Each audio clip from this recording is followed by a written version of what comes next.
everybody, I'm Amy, this is my wife Maggie, Hello. and together we are ThinkerThemer, and we review games from two different perspectives. I'm all about the mechanics and Maggie is all about the theme, and today we're doing a preview for you of Tameri by Tommaso Alasono and P.S. Martinson. Now please remember this is a prototype, so everything you see here is subject to change, including the rules and all of the components, so be sure to check out the campaign when it launches, but let's get into it. So in Tameri, or the Beloved Land, we find ourselves in ancient Egypt, where life revolved very much around harvesting, and the harvesting was very much dependent on the River Nile and the seasons, the weather that affected the highs and the lows of the flowing waters of the river. This is going to be incredibly important for us to be able to manage and work around so that our farmers are able to harvest the most optimal way, so that we're going to be able to get the resources that we need to construct buildings and make offerings. All of these things will give us points in different ways, and whoever has the most points by the end of the game will be the winner. So in Tameri, we're going to be playing across 3 different seasons, and in each season you're going to be taking 4 turns. Now, at the heart of the mechanics of this game, you can see this pyramid in the center. Of course, this is the showstopper of the game. This is really about what's happening with the weather conditions. Because at the start of every round, we're going to reveal one of these weather cards, and it's going to tell us what combination of marbles we're going to drop into this pyramid, and then they're going to be randomly distributed to different parts of the farmland. The water and sun marbles, when they fill up these different paths here, they're going to dictate what can be produced in these adjacent farm areas. And if a water and a sun marble ever touch, they evaporate, which is a good thing for the most part because we're trying to keep these as empty as possible so that they reduce the number of restrictions around farming. Now, there's a third type of marble, and that is the most important, which is silt. When a silt marble comes down here, we actually remove it and we put it into one of these slots shown that are also adjacent to the farming areas. This is going to dictate how many of each resource are able to be produced every time somebody farms there. So we have to keep an eye on this, because when somebody uses it, we always remove one, thereby reducing the number of resources that you're able to obtain. But at the heart of the action selection in this game is this card system, which is actually quite clever, because on your turn, you're simply going to be playing one card simultaneously from your hand with your opponents down into your player board in front of you. Now, you can see that each of the cards has 2 different options in terms of the action that you're going to take, and each one of these actions represents an area of the board where you're going to spend resources to get things done. But by default, you can only choose one of these actions to take, so you're selecting one of the symbols when you play it down. However, as the game progresses, you're going to be playing out additional action cards, and there are glyphs, these little icons that are shown on the card.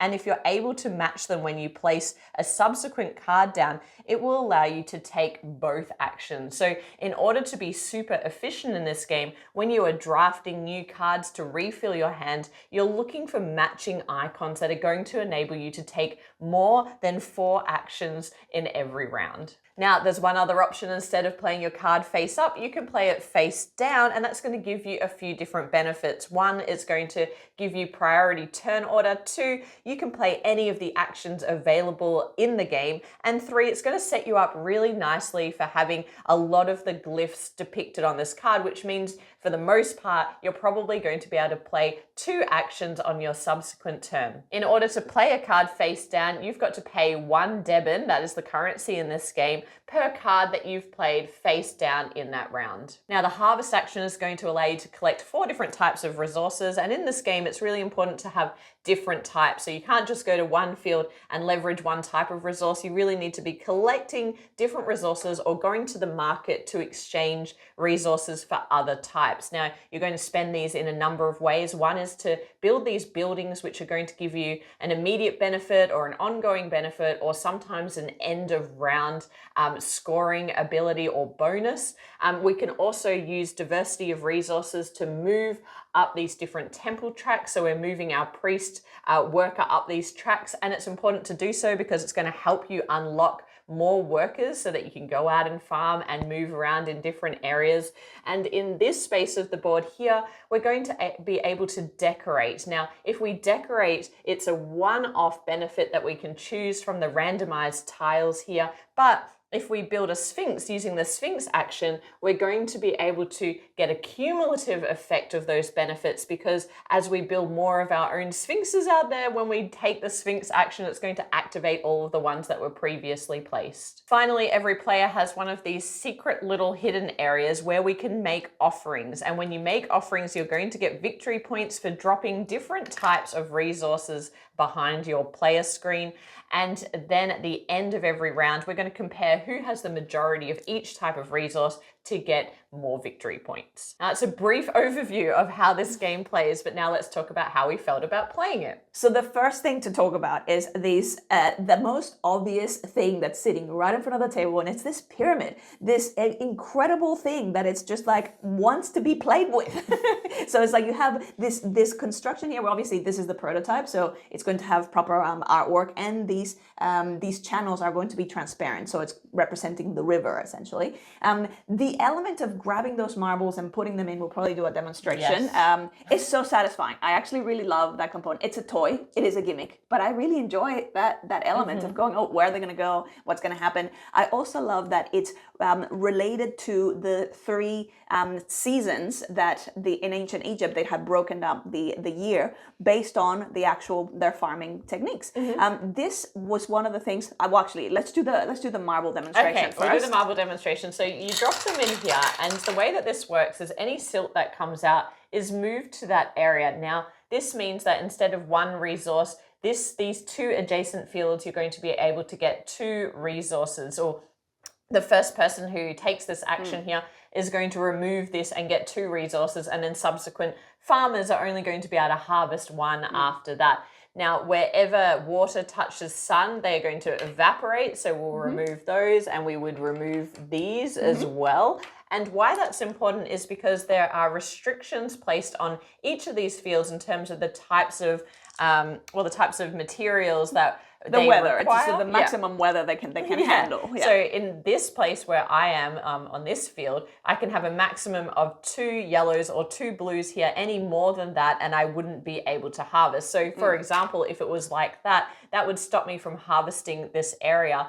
But there are ways that they've mitigated against this. So for example, one of those ways is you can collect these cards that have this remove a marble from one of the tracks. So for example, if I play this as my action card, I would be able to remove a yellow, which would now enable me to harvest in this area. Another way is that at any time you can pay one of the currency in order to remove a yellow or blue marble anywhere. So that's kind of how that economy works in terms of the restrictions placed on you, but also there are ways around it. Yeah, and also I like that this has all been informed from the ground up, starting with consultation. So this is the same team that did the production of Shogun no Katana, which I really enjoyed as I was playing that one. That's a game that we really, I really enjoyed the puzzle, but I enjoyed that as I was reading through the rulebook, you had references to historically, where does everything relate? It did feel like there were a lot of like, oh, technically this isn't right, or technically this isn't right. And I don't know if maybe at that point,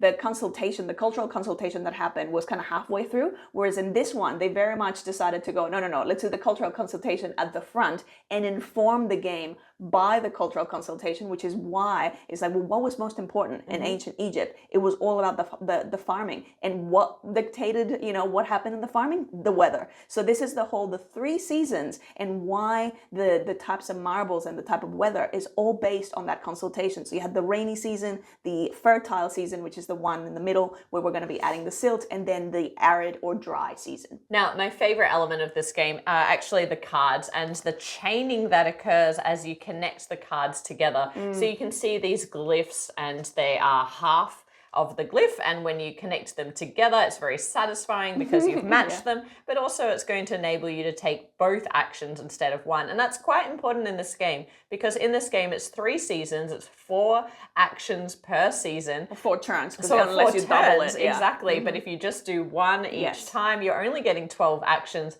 And there's a lot to get done in this game, especially when you consider that when you're farming, you're not necessarily getting that many resources at once, and then you're going out and spending them in a whole host of ways. And so as much as you can leverage this system, it's really going to help you get ahead in the game. There are also some special cards that you can collect, and those cards are going to have even more glyphs on them and more actions that you can take. So sometimes you can take 3 actions and have more likelihood of connecting to the next card. And actually, while we're talking about this sort of area in those cards, the way you get those cards is through progressing your priests on each one of these temple tracks. Now, the cool thing about these temple tracks is, again, you're going to need your resources, a variety of resource, because it's for every different resource that you pay that you're going to be able to take a step. But what I love about this is each one of those steps along the way, you're collecting everything. So if I take 4 steps, I'm getting all of the rewards for each one of those steps that I take.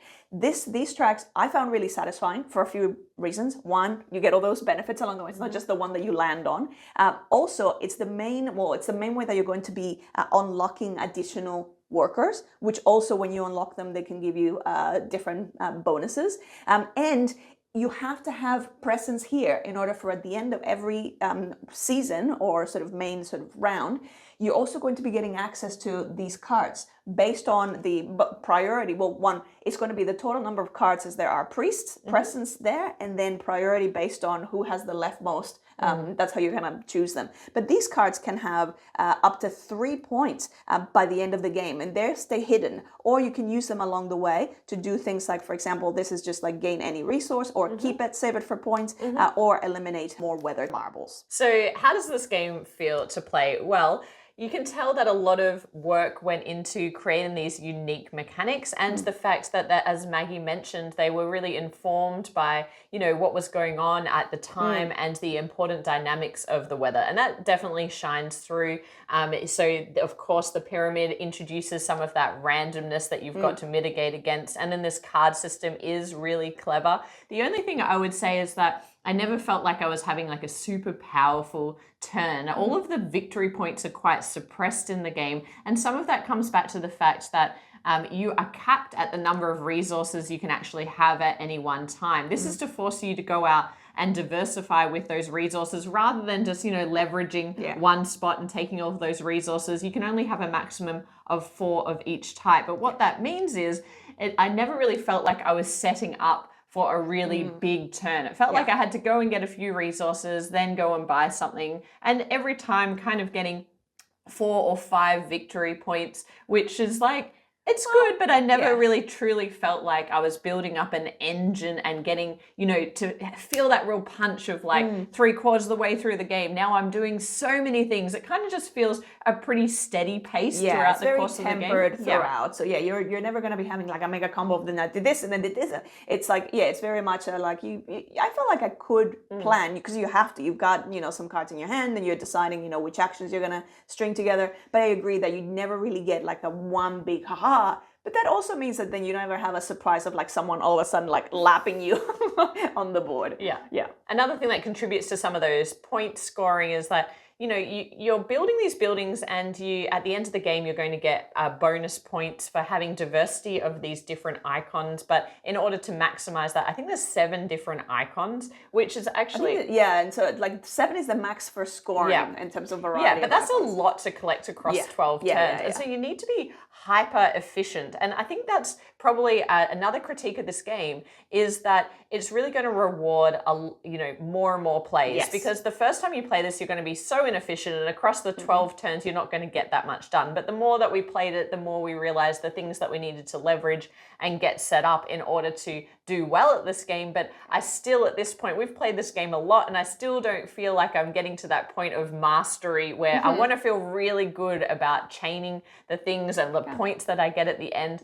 So this is just a prototype, and I'm sure they're still ironing out some of those things. But that is one thing worth noting, that this is a game that you're going to, maybe not from the first game, like feel like you've achieved a lot because you need to, get some experience of how to work things together. It definitely reveals itself over multiple plays because, as Amy said, that's when you start figuring out, I really underutilized the buildings, or particularly the ones that might have an ongoing, like a permanent ability, or I really didn't really use the temples, and which meant that I got stuck. So that's going to happen the more you play, the more you kind of explore, and the more you understand.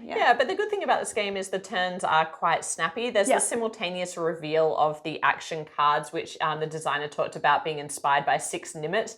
So, you know, when you reveal, it also gives you the turn order as well. So, you know, the cards that are more powerful are going to have, you know, a bigger number on them. That means that you go later in the turn order. And so that keeps things moving steadily because, you know, games like this, there's prone to AP, but people generally know what actions they're going to take by the time the turn comes around to them. One thing that I will add is this game is in desperate need. Again, this is a prototype. It needs more player aids or guides on the board in terms of reminding you. There's a lot of steps in the sequence at the end of rounds, and even things like you need to pay a fruit to go into the Sphinx area, and that's not really denoted on the board. And so that would be really helpful to help kind of ease the cognitive load so that then you can just sort of focus on the gameplay itself. So overall, who's this game for? I feel like, well, one, if you think you're going to enjoy this, the Central Pyramid, absolutely this game is going to be for you because that is, I don't know if you got to even do it that many times. No, you were doing it. I always was just like, I'll do it. I'll offer myself to do it. So yeah, I've been